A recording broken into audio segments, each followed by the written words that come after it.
अस्सलाम वालेकुम। आज मैं आपसे थोड़ी सी ब्रीफली बात करना चाहती हूँ दो चीज़ों के ऊपर। दो तीन चीज़ें जो शायद ओमिट हो गई थी, जो पहले हमने वीलॉग्स बनाए थे, एक निकाह के ऊपर और एक बच्चों की कस्टडी के हवाले से।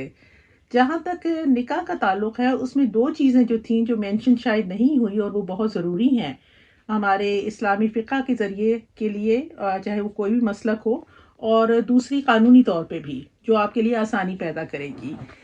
एक तो ये है कि मियाँ बीवी या होने वाले मियाँ बीवी का कंसेंट बहुत क्लियर होना चाहिए।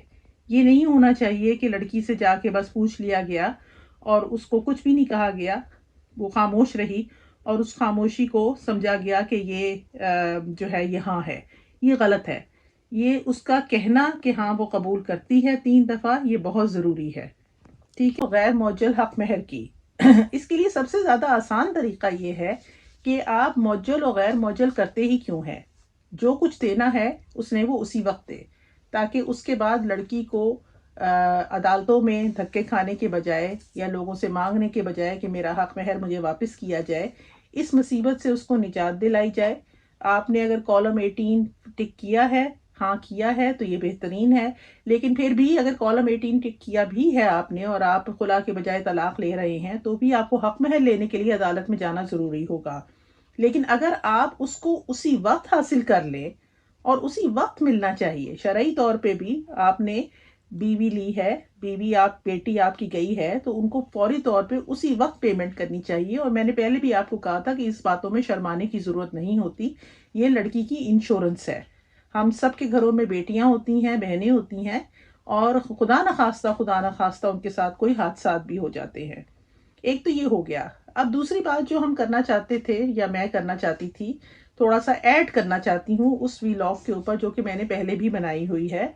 वो है कस्टडी के हवाले से। बच्चों की कस्टडी किसके पास जाती है तलाक के बाद या कोई अलहदगी के बाद? वो तो हमने बात कर ली थी। वो हमने कहा था कि बच्चे अगर छोटे होते हैं, ख़ास उम्र में होते हैं, फ़िक़्ह हनफिया जो कि मेन फ़िक़्ह है हमारे पाकिस्तान में, उसके लिहाज से लड़के की उम्र और लड़की की उम्र जो है वो फिक्स की गई हुई है। और उससे पहले बच्चे को हासिल करना, 7 साल से पहले लड़के को हासिल करना जो है वो ऑलमोस्ट नामुमकिन होता है बाप के लिए, क्योंकि वो कहा जाता है कि वो वक्त है हिजानत का। हिजानत का मतलब होता है कि वो ऑटोमेटिकली माँ का राइट होता है।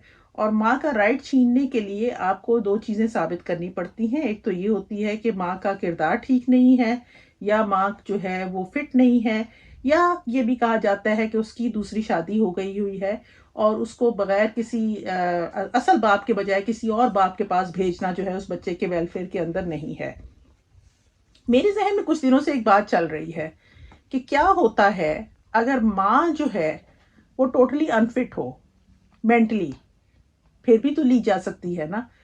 फिर भी तो आप क्लेम कर सकते हैं, कस्टडी उससे ली जा सकती है। अगर माँ पागल है या माँ का किरदार जो है या अब्यूसिव है, फिर भी आप ले सकते हैं। लेकिन लेने वाला कौन होगा? नॉर्मल हालात में तो बाप ही होता है ना। जो बाप कहता है, दूसरी पार्टी होती है, अलैदगी हो गई होती है या जो है तलाक हो गई हुई है, तो बाप कहता है कि इनकी, मेरे बच्चों की जो माँ है वो इस काबिल नहीं है कि ये इन बच्चों की देखभाल कर सके, और it's not in the welfare of the child कि वो माँ के पास रहे। उस हालात में अदालत, गार्डियन कोर्ट जो है वो डिक्री करता है बाप के हक में। अब फर्ज करें कि मियाँ बीवी दोनों इकट्ठे हैं। अब मैं बात कर रही हूँ केस ऑफ रिजवाना, इस बच्ची के बारे में जो कि शदीद अब्यूज का शिकार है। और हैरान कुन है कि एक सिविल जज जो है वो इतना पावरफुल है कि वो बेले पे बेले ले रहा है अपनी बीवी के लिए। दोनों मियाँ बीवी इकट्ठे हैं। बच्चे के साथ जो उनका रवैया है, बच्ची के साथ जो रवैया है, वो किसी इंसानी का तो हो नहीं सकता, किसी यजीदी ही का हो सकता है। वही मैंने पहले भी आपको बात कही थी कि यजीदियत जो है वो हमारे किरदार के अंदर होती है। इसीलिए नारा लगाया जाता है कि यजीदियत मुर्दाबाद, हुसैनियत जिंदाबाद, क्योंकि यजीद नहीं, यजीदियत उसका रवैया है। ये उसका रवैया है जिसको हम कंडेम करते हैं। तो दोनों मियाँ बीवी जब यजीदी हों, तो उनके बच्चों को क्या किया जाए? क्या उनके बच्चों को भी यजीदी बनने दिया जाए?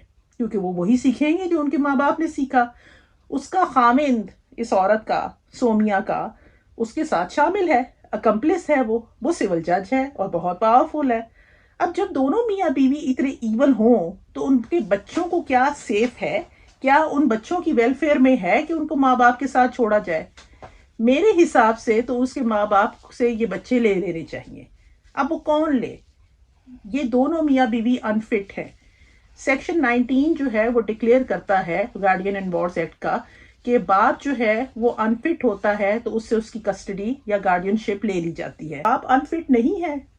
کیا یہ باپ انفٹ نہیں ہے کہ جو الاؤ کرتا ہے اپنی بیوی کو اتنا شدید قسم کا تشدد کرنا کسی ایک بچی پہ، ایک بے زبان بچی پہ؟ یہ فٹ نہیں ہو سکتا۔ یہ تو ویسے فٹ اپنی جاب کے لیے بھی نہیں ہے، اور میں حیران ہوں کہ اسلام آباد ہائی کورٹ نے اس کو ابھی تک معطل کیوں نہیں کیا۔ لیکن یہ دونوں میاں بیوی سے بچے لے لینے کا طریقہ کیا ہے؟ ایک تو طریقہ یہ ہے کہ کوئی چائلڈ پروٹیکشن ایجنسیز جو ہیں وہ گارڈین کورٹ میں جا کے اپلیکیشن دیں اور وہ اپلائی کریں ان بچوں کی کسٹڈی اس گراؤنڈ پہ کہ یہ دونوں میاں بیوی انفٹ ہیں and it is not in the welfare of the children کہ یہ بچے 2 ہیں یا 3 ہیں، مجھے نہیں پتا کتنے بچے ہیں اس کے، کہ یہ ان دونوں میاں بیوی کے ساتھ رہیں۔ دوسرا طریقہ یہ بھی ہے جو کہ بار بار ہر کوئی کہے جا رہا ہے کہ چیف صاحب سے، چیف جسٹس آف پاکستان سے، کہ آپ کائنڈلی دنیا کی طرف اور بھی دیکھیں۔ ہزاروں مسائل ہیں پاکستان میں سوائے سیاسی مسئلوں کے، عمران خان کے علاوہ بھی اور بہت کچھ ہو رہا ہے۔ کوئی ملٹری کورٹ ابھی تک سٹارٹ نہیں ہوا، کوئی ملٹری ٹرائل ابھی تک سٹارٹ نہیں ہوئے۔ آپ ذرا توجہ دیں، جانے سے پہلے کوئی نیکی کا کام کر لے ستمبر سے پہلے، اور ذرا سو موٹو ایکشن لیں اس جج کے خلاف جو بدنام کر رہا ہے ہماری پوری فرٹرنٹی کو، اور اس کے بچوں کی لیے گارڈین شپ جو ہے ان سے لیں۔ ان بچوں کو ان ماں باپ کے پاس نہیں ہونا چاہیے، یہ وہ بچے نہیں ہیں۔ اگر یہ رہیں گے تو یہ وہی بنیں گے جو کہ ان کی ماں ہے اور جو ان کا باپ ہے، اور جو کسی بھی طریقے سے صحیح نہیں ہو سکتا۔ آج کے لیے اتنا ہی۔ میں بیرسٹر مقصومہ بخاری ہوں۔ اگر آپ کو میرا یہ ویڈیو اچھا لگا ہے تو اس کو لائک کریں، اگر نہیں تو کوئی بات نہیں۔ ٹیک کیئر، خدا حافظ۔